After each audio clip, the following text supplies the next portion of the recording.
Bismillahirrahmanirrahim. Alaihi wa ala alihi wa sahbihi wa man tabi'al huda ila yaumil qiyamah. Alhamdulillah, puji syukur kita haturkan kehadirat Allah. Pagi ini kembali kita lanjutkan kajian rutin dengan membaca kitab Riyadhus Shalihin. Insyaallah kita akan membaca hadis nomor 223. Qala Rasulullah sallallahu alaihi wasallam, man marra fi syai'in min masajidina aw aswaqina wa ma'ahu nablun falyumsik aw liyaqbid ala nisaliha bikaffihi ayyusiba ahadan minal muslimina minha bi syai'in.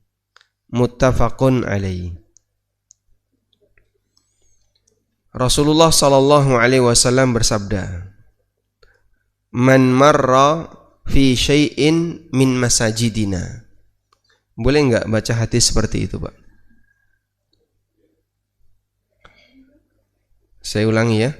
Coba ini yang salah yang mana? Saya baca kayak gini. Man marra fi syai'in min masajidina. Yang salah yang mana, Pak? Non mati ketemu mim. Tanwin ketemu mim. Non mati ketemu mim. Jadinya bacanya man marra fi syai'im mim masajidina. Perlu kayak gitu enggak? Enggak. Yang baca seperti itu hanya Al-Quran. Sedangkan baca hadis dari Nabi SAW tidak perlu harus ada dengung, ada gunnah, ada ikhfa, ada apa lagi? Ada iqlab dan seterusnya. Sebab khusus untuk Al-Quran kita diajarkan adab yang lebih. Warattilil Qur'ana tartila. Lakukanlah baca Quran atau bacalah Al-Quran dengan cara tartil. Tapi kalau baca hadis atau teks Arab yang lainnya, apalagi yang ada di bungkus mie instan, nah itu tidak perlu harus menggunakan kaidah tajwid. Man marra fi syai'in min masajidina. Siapa yang melewati masjid kami, au aswaqina, atau pasar kami. Kami di sini maksudnya kaum muslimin. Masjid kami adalah masjid kaum muslimin.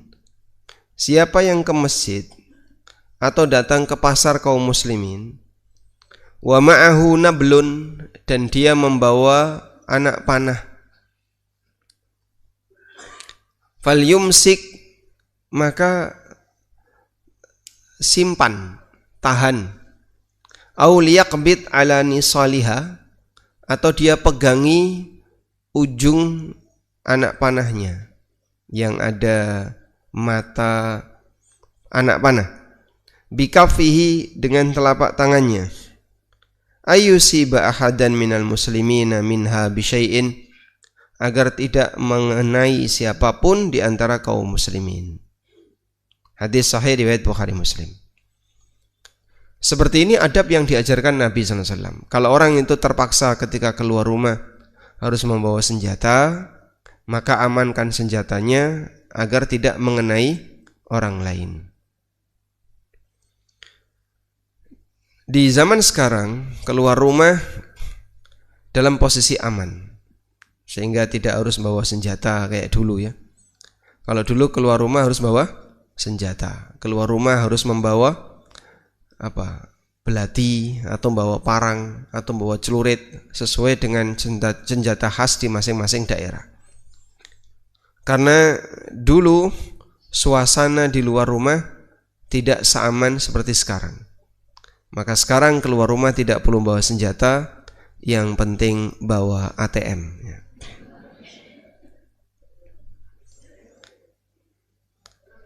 Dulu katanya, wallahu alam, apa benar atau tidak, kalau ada orang Madura keluar rumah kok enggak bawa celurit, itu sombong. Diarani Wah, kebal ini, pamer kekuatan, sombong. Kita zaman sekarang kan nggak perlu seperti itu ya. Walhamdulillah, ini sebuah nikmat yang luar biasa. Kita keluar tidak perlu bawa tembak.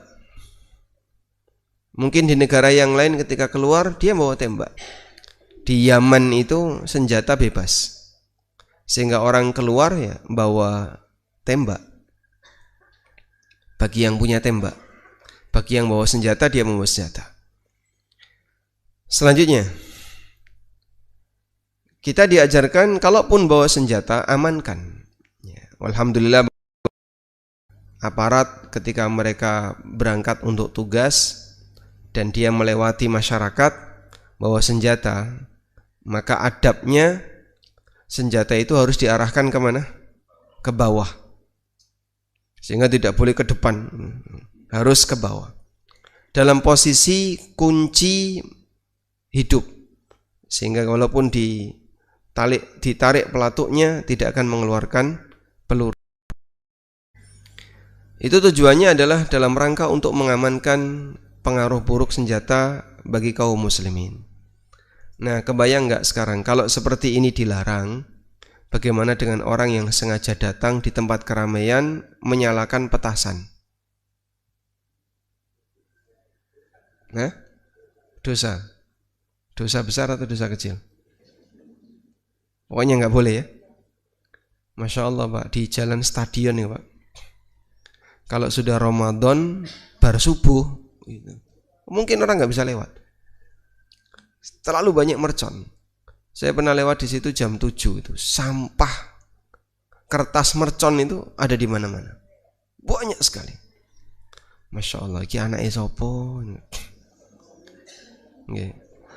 Tapi seperti itu sudah menjadi tradisi, jadi budaya, sehingga siapapun yang lewat di situ nanti kena imbasnya mercon.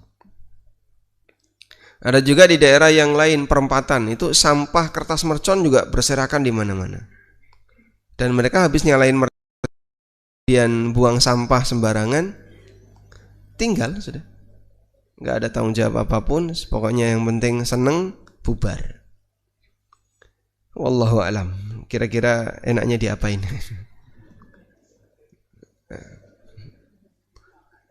Karena kayaknya edukasi seperti ini karena tidak masif ya. Jadi ya menjadi kebiasaan bertahun-tahun dan itu dibiarkan saja. Kemudian juga ada sebagian orang yang dia suka mengganggu dengan cara naruh bangkai tikus di tengah jalan.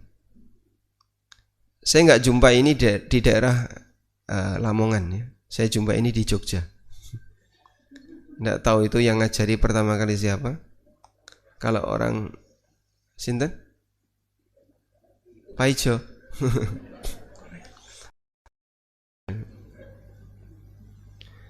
Baik, walhamdulillah. Intinya jangan sampai kita ganggu. Apa hukum memakai motor dengan suara kencang?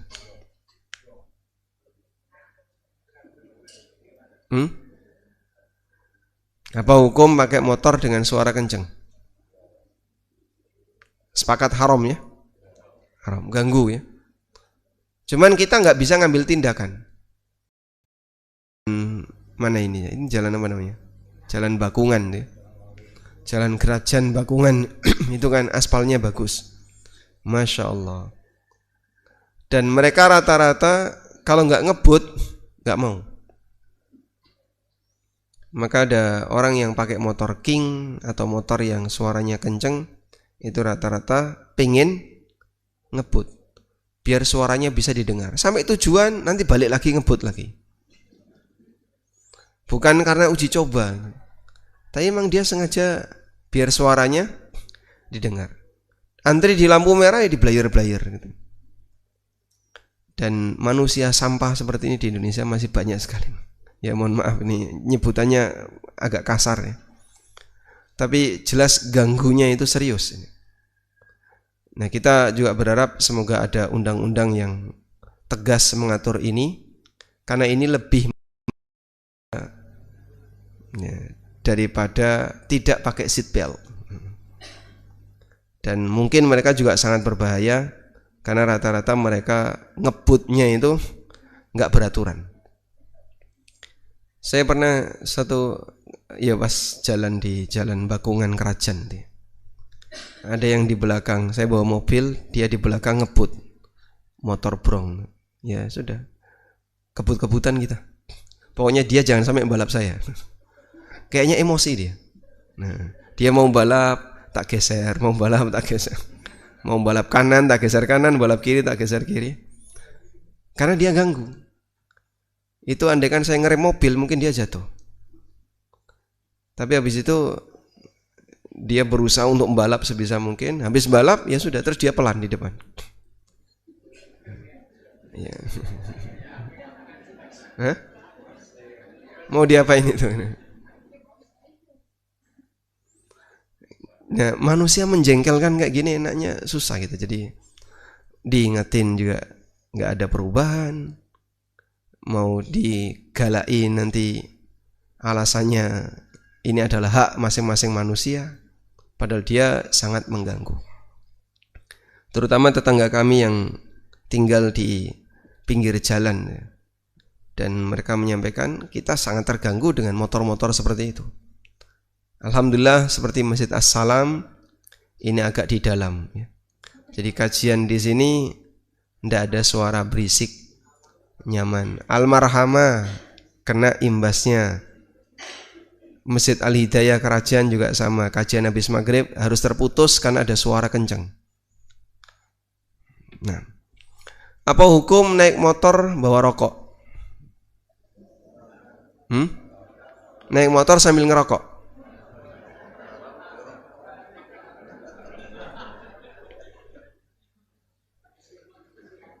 Ya, sudah banyak sekali kasus latu, abunya itu mengenai mata orang. Banyak ya kasus seperti itu. Dan yang bawa rokok tidak ada perasaan berdosa. Nah, jadi tindakan-tindakan bodoh kayak gini masih banyak di negara kita. Dan mungkin kita minta kepada para aparat ya, agar lebih bersikap tegas, karena ini sangat berbahaya bagi yang lain. Baik, intinya jangan berpotensi mengganggu orang lain sehingga secara sengaja melakukan sesuatu yang itu nanti ganggu orang lain, ganggu keselamatan orang lain, ganggu ruang dengar orang lain, tidak selayaknya dilakukan. Wa an Nu'man bin Bashir, dari Nu'man bin Bashir radhiyallahu anhuma, sallallahu alaihi wasallam, mathalul mu'minin fi tawaddihim wa tarahumihim wa ta'atufihim, perumpamaan orang mukmin dalam situasi mereka saling mencintai, mereka saling menyayangi, mereka saling berlemah lembut. Mathalul jasad, sebagaimana satu badan.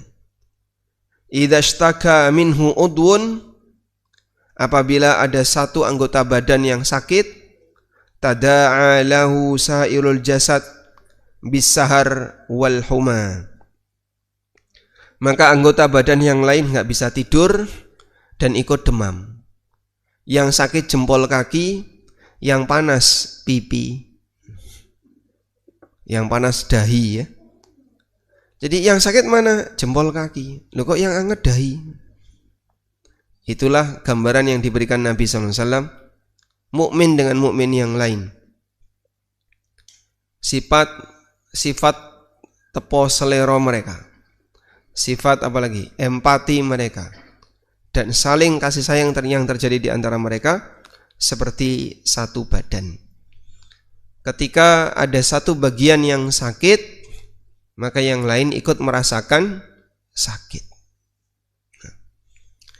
Sehingga masalah Palestina, masalah kita bersama. Masalah Suriah, masalah kita bersama. Masalah yang terjadi di Sudan, juga masalah kita bersama.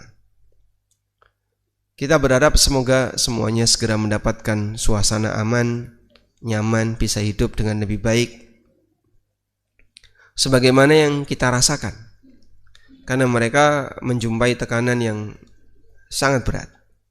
Dan kita ngakui ini berat. Cuman kita nggak bisa berbuat banyak. Kadang donasi tidak sampai. Kadang kita mau ngasih bantuan dilarang masuk. Dan masih banyak lagi kondisi di mana kaum muslimin kesulitan untuk membantu muslim yang lain. Tapi di Indonesia perang opini. Ya, sehingga gontok-gontokan antara satu dengan yang lain. Dan gontok-gontokannya tidak memberikan pengaruh apapun yang ada di sana. Yang sini ribut, berantem, yang sana tetap kena bom. Kalau memang kita tidak bisa berbuat banyak ya, setidaknya sudahlah nggak usah perang opini. Bukan, minimal yang paling mudah adalah doa. Andaikan dari sekian juta kaum muslimin ada satu saja di antara kita yang doanya diijabahi oleh Allah, itu sudah cukup. Karena kalau satu doa kita diijabahi oleh Allah, mudah bagi Allah untuk membinasakan Israel. Mudah bagi Allah untuk membinasakan siapapun sekutu Israel. Sebab dengan satu doa ini, ketika Allah kabulkan, Allah Subhanahu wa taala akan membalas misalnya, atau menimpakan azab kepada Israel. Rebutan Baitul Maqdis itu terjadi sebelum zaman Musa. Bahkan termasuk di zaman Musa alaihissalam, Baitul Maqdis itu jatuh di tangan kaum musyrikin. Allah Subhanahu wa taala berfirman tentang perintah Musa kepada Bani Israel setelah mereka berhasil menyeberangi lautan. Ya qaumi dukhulul ardal muqaddasata allati kataballahu lakum wa la tartaddu ala adbarikum fatanqalibu khasirin. Wahai kaumku, ayo memasuki ardul muqaddasah, tanah suci, yaitu Baitul Maqdis. Allati kataballahu lakum, yang Allah tetapkan untuk kalian. Wala tartaddu ala adbarikum, dan janganlah kalian mundur. Fatanqalibu khasirin, nanti kalian kembali membawa kerugian. Maka Bani Israel menjawab, qalu ya Musa inna fiha qauman jabbarin. Wahai Musa, di sana ada kaum yang dolim. Wa inna lan nadkhulaha, kami enggak berani masuk ke sana hatta yakhruju minha, sampai kaum yang dolim itu keluar darinya. Fa yakhruju minha fa inna dakhilun, kalau mereka keluar nanti kami akan masuk. Qala rajulani minal ladina yakhafuna an'amallahu alaihim adkhulu alaihimul bab. Lalu berkata dua orang takut kepada Allah, Allah berikan nikmat kepada mereka. Udkhulu alaihimul bab, kalian serang dari pintu gerbang. Fa idza dakhaltumuhu fa innakum ghalibun. Kalau kalian berhasil menyerang, nanti kalian pasti akan menang. Nah, sampai di titik ini Bani Israil bilang apa? Qalu ya Musa inna lan nadkhulaha abadan ma damu fiha. Mereka mengatakan, wahai Musa, masukinya selamanya sepanjang mereka ada di sana. Fadhhab anta wa rabbuka, kamu saja pergi ke sana bersama Allah. Faqatila, lalu nanti kalian berperang berdua, kamu sama Allah, perang melawan orang dolim itu. Inna hahuna qaidun, kami tunggu di sini hasilnya. Kita agak ngopi dulu di sini, berangkat sama Allah, perang sendiri, nanti hasilnya kami tunggu di sini. Bukan ngeyel lagi nih Pak. Apa ini Pak? Ini kan penghinaan kepada Musa alaihissalam. Dijak jihad, pengecutnya tumbuh, muncul, kemudian dia banyak alasan, malah menghina Musa. Wes nek ono kowe dhewe wis sing mangkat. Berangkat sendiri sama Allah. Tak tunggu di sini hasilnya. Dan pelajaran yang bisa kita ambil di sini salah satunya adalah Baitul Maqdis ketika itu dikuasai oleh orang kafir.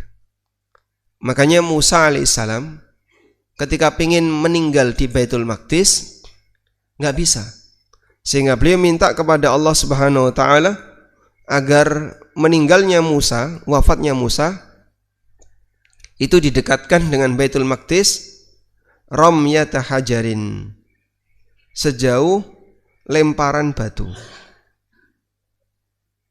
Coba kita lihat hadis berikut ini. Nah,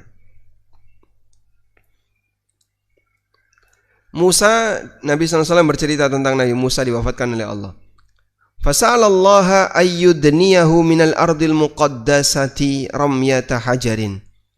Musa minta kepada Allah Ta'ala agar ketika mati didekatkan ke Baitul Maqdis, ardil muqaddasah, tanah suci, ramyata hajarin, sejauh lemparan batu. Nah, itu kalau menurut orang Jawa sak pelintengan. Nah, sak pelintengan itu berdasarkan hadis riwayat Bukhari Muslim. Kalaupun kita nggak bisa masuk ke Baitul Maqdis, ya kalaupun demikian aku dimatikan ya Allah di daerah dekat dengan Baitul Maqdis. Faqala Rasulullah sallallahu alaihi wasallam, lalu Rasulullah sallallahu alaihi wasallam bersabda, "Lau kuntu thammat la araitukum maudi'a qabrihi." Andaikan aku ada di sana, akan aku tunjukkan kepada kalian tempat kuburannya Musa. Ila janibit tur, kuburannya ada di samping bukit, tahtal kathib al-ahmar, di bawah gundukan tanah berwarna merah. Berarti kuburan Nabi Musa di mana? Di Palestina. Tapi belum sampai ke Baitul Maqdis, di luarnya. Namun anehnya di Yordan ada kuburan Musa. Ya. Jadi kami pernah lihat ada plakat tulisan Kubur Musa arah ke sini. Di Palestina ada, di sini ada. Yang benar yang mana? Mengklaim, ini juga mengklaim. Baik. Namun berdasarkan hadis ini, kuburan Musa itu di dekat Baitul Maqdis. Nabi Muhammad SAW beliau datang ke Baitul Maqdis hanya sekali seumur hidup beliau. Dan itu pun dalam peristiwa Isra Mi'raj, yang sifatnya perjalanan gaib, tidak bisa dijangkau akal manusia. Baitul Maqdis di zaman beliau dikuasai oleh orang kafir, ahli kitab, dan baru berhasil ditaklukkan di zaman Abu Bakar. Di zaman Umar masuk wilayah kaum muslimin, kemudian perjalanan panjang lagi pindah ke orang kafir, lalu ditaklukkan oleh Salahuddin Al-Ayyubi, kemudian sekarang pindah lagi ke orang kafir. Ya nanti seperti itu. Sampai di akhir perjalanannya Dajjal muncul di Bab Lut yang ada di Palestina. Sehingga orang-orang Yahudi, orang-orang kafir, mereka yang menjadi pengikut Dajjal, disampaikan oleh Rasulullah SAW, nanti Dajjal akan dibunuh oleh Nabi Isa alaihissalam di daerah Bab Lut yang ada di Palestina. Kita lanjutkan.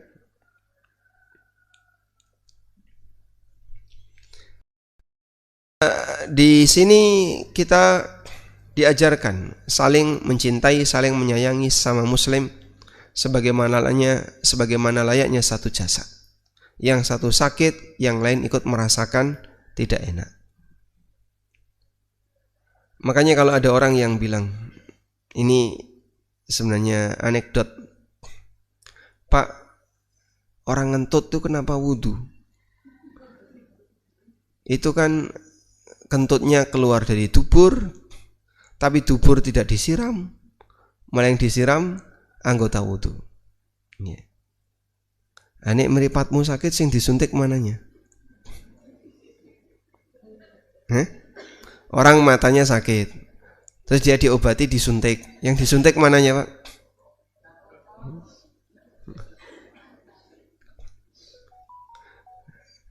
Aturan ini dan aturan itu beda.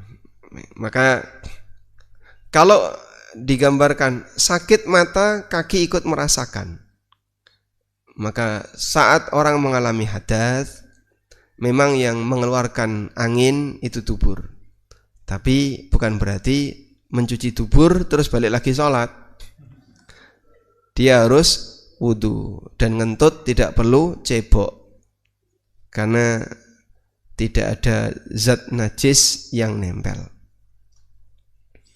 Kita lanjutkan. Wa an Abi Hurairah radhiyallahu anhu qala qabbala an-nabiy sallallahu alaihi wasallam al-Hasan ibn Ali huma wa indahu al-Aqra bin Habis.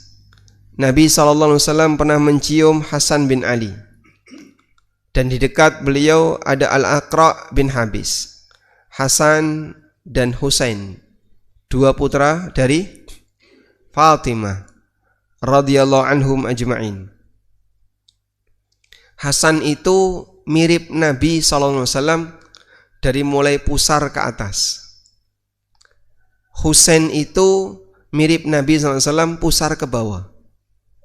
Wajahnya Husain mirip Ali, badannya Husain mirip Ali, tapi area bawah mirip Nabi. Hasan area atas mirip Nabi SAW, area bawah mirip Ali. Sampai ketika setelah wafatnya Nabi SAW, Hasan kan masih anak-anak, digendong oleh Abu Bakar.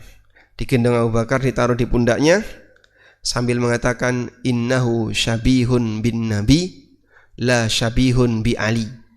Ini mirip Nabi, bukan mirip bapaknya ini. Bapaknya ada di situ, Ali bin Abi Thalib, dan beliau hanya tersenyum. Sehingga Hasan bin Ali ini ganteng, mirip Nabi Muhammad sallallahu alaihi wasallam.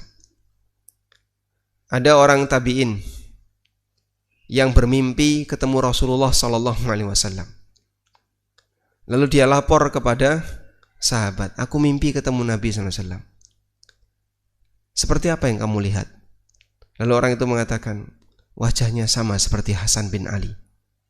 Berarti betul yang kamu lihat itu Nabi sallallahu alaihi wasallam. Jadi dulu jadi standar ya. Nah, orang zaman sekarang ngaku, aku mimpi ketemu Nabi sallallahu alaihi wasallam. Yang kamu lihat jenggotnya lebat, penuh dengan uban putih semua, rambutnya panjang putih semua. Beliau pakai jubah putih, bawa tas Hello Kitty. Nabi Pak nih. Rasulullah sallallahu alaihi wasallam uban di jenggotnya bisa dihitung jari. Ada yang nyebut cuma 15, ada yang nyebut cuma 10. Sehingga uban di jenggot beliau bisa dihitung jari. Hampir tidak ada uban. Maka kalau yang dilihat kok penuh dengan uban putih semua, rambutnya semua, itu bukan Nabi sallallahu alaihi wasallam. Loh, tapi katanya setan tidak bisa menyerupai Nabi SAW. Betul. Tapi setan bisa datang dalam rupa yang lain lalu ngaku Nabi. Sehingga yang seperti ini bisa saja menipu orang. Di tahun 70-an itu ada peristiwa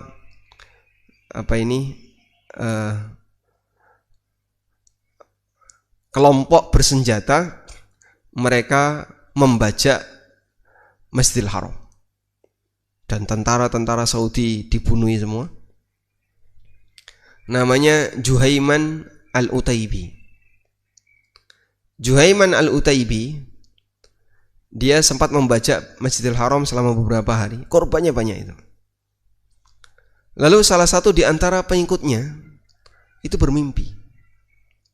Dalam mimpinya dia bilang, aku ketemu Nabi SAW. Kemudian dia menyampaikan mimpi itu di depan para pengikut Juhaiman yang lain.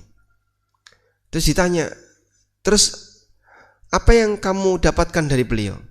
Beliau berpesan kepadaku, ilal haq, ilal haq, ilal haq. Ilal haq, al-haq artinya kebenaran. Semuanya bahagia, gembira, sampai bertakbir, Allahu Akbar, semuanya gembira, bertakbir. Nah, ada salah satu di antara orang yang mendengarkan takwil atau mendengarkan cerita mimpi ini, dia pintar takwil, ditarik dia. Kamu betul mimpi ketemu Nabi SAW? Iya betul. Nggak tanya cirinya.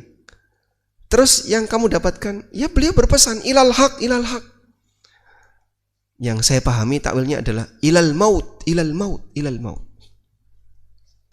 Karena al-haq di sini maknanya al-maut. Sehingga ada ungkapan dalam bahasa Arab, inna fulan bihi haqqun. Fulan bihi haq maknanya adalah fulan bihil maut. Fulan sebentar lagi mati. Ilal haq itu maknanya ilal maut. Maka kita semuanya pasti akan mati ini. Sebentar lagi kita akan menuju kematian. Kalian akan ditangkap dan kalian akan dibunuh. Mati semua. Dan betul, takwilnya ini betul. Sehingga seluruh pengikut Juhaiman al-Utaibi kan dibantai, dibunuh. Jadi mereka teroris yang pernah membajak Masjidil Haram. Baik. Selanjutnya kembali kepada hadis ini. Nabi SAW mencium Hasan bin Ali dan beliau sangat senang dengan cucu-cucunya. Cintanya Rasulullah SAW kepada cucu beliau sampai satu ketika beliau khutbah Jumat di atas mimbar. Tiba-tiba muncul Hasan dan Husain memakai jubah. Ya, masih kecil-kecil pakai jubah, datang gandengan masuk masjid. Kakeknya melihat itu nggak kuat, turun dari mimbar, terus gendong kedua cucu, dibawa ke depan, melanjutkan khutbah. Masya Allah, sampai khutbahnya dibatalkan atau di break sejenak. Khutbah Jumat kok di break, Pak? Kira-kira gimana? Mungkin kalau di zaman kita ya aneh sekali. Lalu Nabi SAW mengatakan, inna min auladikum fitnatun lakum. Sesungguhnya di antara anak keturunan kalian adalah fitnah bagi kalian. Ketika beliau sedang berkhutbah, aku sedang berkhutbah dan melihat cucuku tiba-tiba masuk masjid lucu-lucu. Mbah Nera kuat, medun. Lalu gendong cucunya. Nah, saat Nabi SAW mencium Hasan bin Ali, wa indahul Aqra bin Habis. Di situ ada Al-Aqra bin Habis. Faqala Al-Aqra, lalu Aqra mengatakan, inna li asyratan minal walad. Aku punya 10 anak. Ma qabbaltu minhum ahada. Enggak ada satupun anakku yang tak cium. Dan ini gambaran rasa kasih sayangnya enggak ada. Orangnya itu kereng, tegas, apalagi galak, serius. Dia menyampaikan, aku punya 10 anak, enggak ada satupun yang pernah aku cium. Fanadhara ilaihi Rasulullah sallallahu alaihi wasallam. Lalu Rasulullah SAW melihat ke arah Al-Aqra bin Habis. Faqala, lalu kemudian beliau mengatakan, man la yarham la yurham. Siapa yang tidak bisa menyayangi yang lain, dia tidak akan disayangi oleh Allah. Muttafaqun alaih, hadis riwayat Bukhari Muslim. Sehingga sikap lemah lembut, sayang kepada yang lain, sayang kepada sesama, ini bisa mengundang sayangnya Allah Subhanahu wa ta'ala. Irhamu man fil ardi yarhamuka man fis sama. Sayangilah makhluk yang ada di bumi, maka zat yang ada di atas langit akan menyayangimu. Ar-rahimun yarhamuhumur rahman. Orang yang suka menyayangi akan disayangi oleh Ar-Rahman. Nah, belajar seperti ini walhamdulillah, kalau orang Jawa sudah sangat bagus ya. Mereka menyayangi keluarga, menyayangi anak-anak, sehingga anaknya ribut, orang tuanya tetap santai. Ya. Namun kita bisa melihat suasana saling menyayangi di sini. Salim cium tangan. Wa an Aisyah radhiyallahu anha qalat, beliau bercerita, qadima nasun minal a'rab, datang beberapa orang di kalangan Badui, ala Rasulillah sallallahu alaihi wasallam, menemui Rasulullah sallallahu alaihi wasallam. Faqalu, lalu Badui ini bertanya, atuqabbiluna sibyanakum, apakah kalian punya kebiasaan untuk mencium anak-anak kalian? Faqala, jawab Nabi sallallahu alaihi wasallam, Qalu, mereka mengatakan, lakinna wallahi ma nuqabbil. Kami demi Allah enggak punya kebiasaan seperti itu. Kami tidak pernah mencium anak-anak. Faqala Rasulullah sallallahu alaihi wasallam, awa amliku in kana Allahu naz'a fi qulubikumur rahmah. Aku tidak bisa menghalangi kalau Allah Subhanahu wa taala mencabut rahmat dari hatimu. Mencabut rahmat dari hati, akhirnya sang hamba ini jadi galak, keras kepala, kasar. Apalagi semua karakter keras ada padanya. Orangnya galak, keras kepala, alot. Terus apa lagi? Pokoknya nek diomong susah. Itu manusia yang rahmatnya dicabut oleh Allah Subhanahu wa taala. Dan ada orang yang kadang seperti itu ya. Jadi wajahnya wajah kereng, merengut, senengane mau nyeneni. Nek dicerai, wis ra karu-karuan omongane. Terutama mohon maaf ya. Kalau orang itu sudah mengalami post power syndrome, sudah mulai kehilangan pengaruh, pensiun sehingga di kantor sudah nggak dipakai, karena sudah sepuh, jago RT rano sing milih, akhirnya yang jadi sasaran masjid. Pokoknya kudu ning ngarep, nek aku ora dipilih dadi takmir, moh. Saya tanya ibu-ibu, nyun sewu nggih ibu-ibu, bapak setelah usia makin tua, makin galak atau makin lemah lembut? Makin galak. Nggih? Niku salah asuhan atau gimana? Habis dirawati yang pirang-pirang tahun kok. Jadi banyak testimoni ya dari ibu-ibu, dari anak-anak. Aneh bapak itu, tambah tua tambah galak.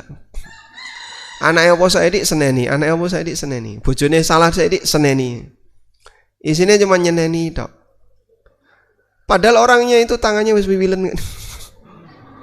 Tangan aja udah tremor gitu. Tapi galaknya nggak hilang-hilang. Nah itu kira-kira pengaruhnya kenapa itu? Oke? Tensi tinggi, darah tinggi, sehingga karena tekanan darahnya makin bertambah, maka dia jadi mudah emosi. Padahal bapak sebentar lagi mau pulang untuk selamanya. Maka jangan sampai di sisa usia malah nambahi dosa. Nambahi dosa kenapa? Ya senengane padu karo wong liya. Didik-didik nyeneni, didik-didik nyeneni. Ada juga karakter orang tua itu ya karena dia dulu mungkin punya pangkat dan jabatan. Akhirnya setiap kali nyeneni orang itu nyebut, aku ini kolonel. Aku ini jenderal, aku ini apalagi? Aku ini pimpinan ini. Kamu nggak tahu siapa aku? Saya itu pernah diseneni, orangnya mungkin usianya sudah 70-an. Ya tangannya itu sudah gemeteran gitu. Nah, pertama kali ketika dia nyeneni memperkenalkan diri. Aku ini kolonel. Waduh, saya nggak tanya bapak. Karena waktu itu saya parkir di depan rumahnya, sebab di depannya sudah penuh dengan mobil, saya parkir di depan rumahnya, cuman nggak izin gitu, nggak tanya dulu, orangnya keluar di rumah pak. Masya Allah, saya mau pergi kok sudah terlambat, orangnya membuka pintu mobil, terus dia nyeneni, memperkenalkan diri dulu, setelah itu nyeneni, sampai akhirnya anaknya keluar, bapak itu ngapain? Anaknya yang narik dia untuk masuk rumah. Ya wallahu alam, ternyata penyakit kehilangan kekuatan, kehilangan kehormatan, bukan kehormatan ya, kehilangan pangkat dan jabatan, pengakuan itu bisa berbahaya. Maka coba ada pendidikan lansia untuk materi belajar tawadhu. Ya. Belajar tawadhu di usia tua. Penting ini gue. Karena orang pengennya ning dhuwur terus. Ojo sampai didunke. Walaupun mungkin dia sudah kehilangan jabatan sama sekali, tapi dia pengen tetap dihormati, tetap diakui dan seterusnya. Rahmatnya kalau sudah dicabut oleh Allah, maka orang itu jadinya cuman bisa marah, emosi, tambah galak, dan ya enggak punya kasih sayang kepada yang lain. Wa an Jarir bin Abdullah radhiyallahu anhu, qala Rasulullah sallallahu alaihi wasallam. Apa gelarnya Jarir? Jarir bin Abdullah itu sebutannya Yusuf hadhil ummah. Yusufnya umat ini. Orangnya putih. Yusuf umat ini itu Jarir bin Abdullah. Sampai ada ungkapan yang disampaikan oleh Umar bin Khattab, lamasathul malaikah. Dia itu wajahnya diusap oleh malaikat. Dan ini pujian ya dari sisi fisik yang dimiliki oleh Jarir bin Abdullah. Ya. Qala Rasulullah sallallahu alaihi wasallam. Rasulullah sallallahu alaihi wasallam bersabda, Man la yarhamin nasa la yarhamhullah. Barang siapa yang tidak menyayangi masyarakat, maka Allah tidak akan menyayanginya. Muttafaqun alaih, hadis riwayat Bukhari Muslim. Al-jaza'u min jinsil amal, balasan sejenis dengan amal, sehingga siapa yang suka menyayangi yang lain, maka dia akan disayang oleh Allah Ta'ala. Belajar menyayangi yang lain, ini bagian dari sifat tawadhu. Sehingga kepada orang yang lebih rendah dibandingkan dia, mau akrab dengan orang-orang yang mungkin secara status sosial tidak punya wibawa, tidak punya jabatan, tidak punya status sosial. Tapi orang seperti ini dia mau untuk kumpul dengan mereka. Wa an Abi Hurairah radhiyallahu anhu anna Rasulullah sallallahu alaihi wasallam qala. Dari Abu Hurairah radhiyallahu anhu, Rasulullah sallallahu alaihi wasallam bersabda, Idza shalla ahadukum linnas, kalau kalian ngimami orang lain, falyukhaffif, jangan lama-lama. Ya. Baca yang ringan. Fa inna fihi mudda'if, karena di belakangnya ada makmum yang lemah, makmum yang sakit, wal kabir, makmum yang sudah tua. Peduli kondisi makmum. Wa idza shalla ahadukum li nafsi, tapi kalau kalian falyutawwil, silahkan diperlama, masya'a, sesuai yang dia inginkan. Muttafaqun alaih, hadis riwayat Bukhari Muslim. Salat subuh baca surat Ali Imran. Masyaallah. Gak rampung-rampung, 200 ayat. Ya inilah aku, salamu dewe kok melu. Bukan gitu, masjid ini kepentingan bersama. Dan harusnya kamu peduli dengan kondisi makmum. Wa fi riwayatin, dan dalam riwayat yang lain, wadal haja, di tengah makmum ada orang yang punya kebutuhan. Sehingga kalau kamu terlalu lama, nanti kasihan makmum yang punya kesibukan A, punya kebutuhan B, pengen segera keluar dari masjid tapi nggak bisa gara-gara sholatnya terlalu lama. Baik, tapi untuk zaman sekarang fenomena imam yang sholat lama sudah nggak ada ya, kecuali qiyamul lail di masjid tertentu. Kalau sholat wajib ya rata-rata cepat, Artinya gambaran ini terjadi seperti di zaman Nabi SAW. Mu'ad bin Jabal ngimami sholat isya baca Al-Baqarah. Akhirnya sebagian makmumnya mutung, terus dia batalkan sholat, kemudian dia sholat sendiri, kemudian dia pergi. Mu'ad dapat cerita, tadi ada makmummu yang mutung. Mu'ad langsung bilang, innahu munafik, itu munafik. Akan aku laporkan kepada Nabi SAW. Akhirnya mereka berdua datang lapor kepada Rasulullah SAW. Ya Rasulullah, ini anak munafik. Sholat belum selesai dia mutung, terus sholat sendiri, terus hilang.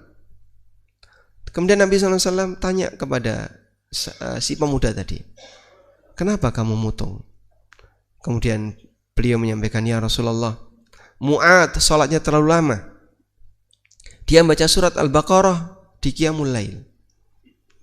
Akhirnya Mu'ad yang dimarahi, afattanun anta ya Mu'ad, mau bikin kisruh wahai Mu'ad. Bacalah ayat-ayat yang lebih pendek. Kemudian beliau arahkan membaca surat Al-Insyiqaq, Al-Infitar, Idza sama'un syaqqat, Idza sama'un fatarat, atau surat-surat yang ada di sekitarnya. Selanjutnya dari sini kita bisa mendapatkan pelajaran bahwa pemimpin itu peduli dengan yang paling lemah.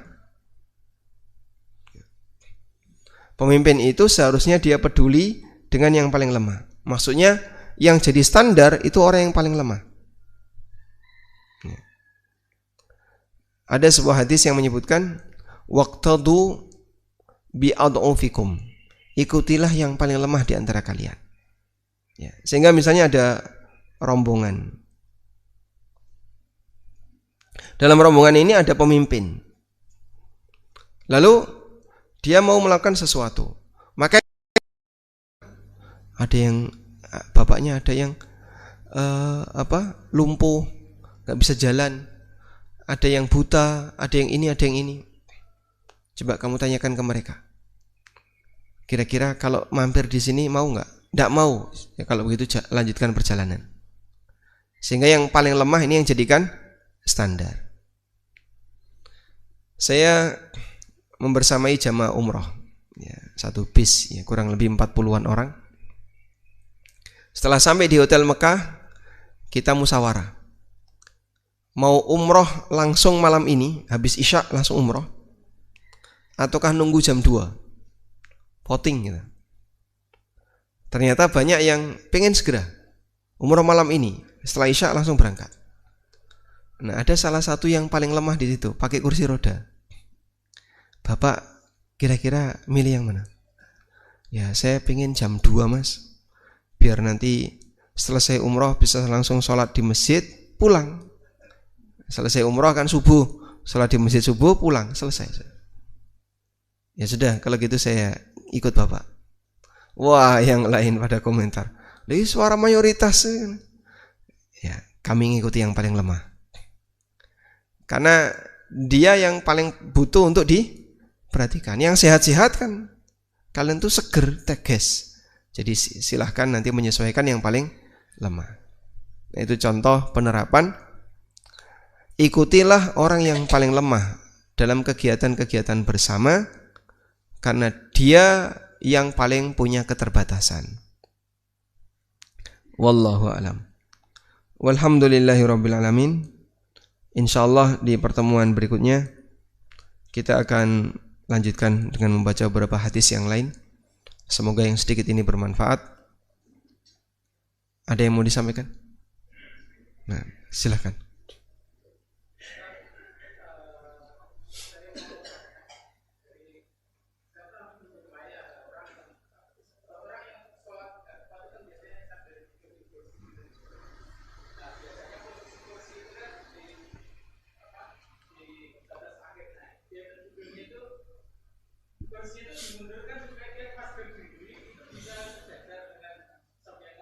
Ya. Nah, saya tanya, kok dia kenapa kursinya dimundurkan, terus dia bilang ya supaya bisa pas lurus, pas berdiri itu lurus gitu. Tapi apa nggak ganggu? Terus dia bilang kalau di masjid ini biasanya cuma satu soft mas, gitu dia bilang gitu. Jadi ya belakangnya nggak akan keganggu karena biasanya hanya satu soft gitu. Nah seperti itu gimana Ustaz? Ya baik. Orang yang sholat dengan duduk di atas kursi ada dua kondisi. Pertama, dia bisa berdiri, maka beliau wajib berdiri. Sehingga tidak boleh, aku nanti tidak bisa turun sujud. Kalau sujud turun reso tangi, maka beliau bisa berdiri, tapi kalau sujud duduk di kursi. Kondisi yang kedua, dari awal duduk di kursi, orangnya nggak bisa berdiri, sehingga ketika sholat dari awal duduk di kursi seperti ini.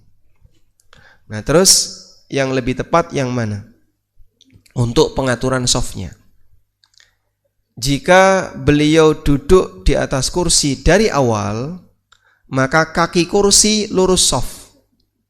Tujuannya agar kepala dia sejajar dengan kepala kanan kirinya.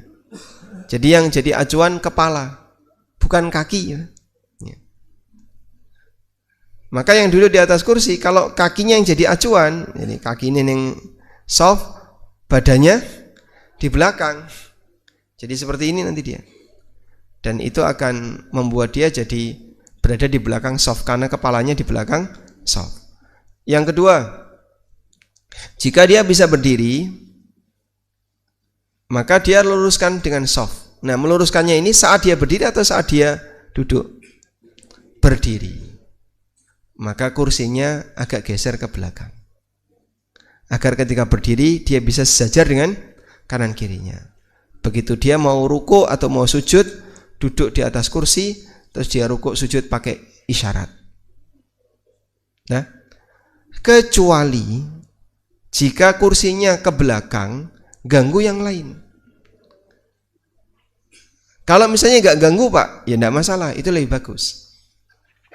Agar saat berdiri dia bisa sejajar dengan makmum yang lain. Tapi kursi ini kalau ganggu, Anda tarik ke depan. Anda tarik ke depan agar nanti tidak mengganggu orang yang berada di belakang. Tapi kalau bisa dipastikan, biasanya cuma satu soft, tidak pernah ada orang yang dua soft di sini. Atau kursinya ditaruh di posisi yang dekat dengan tiang. Ini nggak dipakai Pak, nggak ada orang yang sholat di sini, sehingga kursinya mundur, belakangnya tiang, itu nggak ganggu. Nah, ya mungkin disesuaikan dengan beliau menyesuaikan ya, agar nanti sholatnya tetap baik, tapi tidak sampai ganggu orang lain. Wallahu a'lam.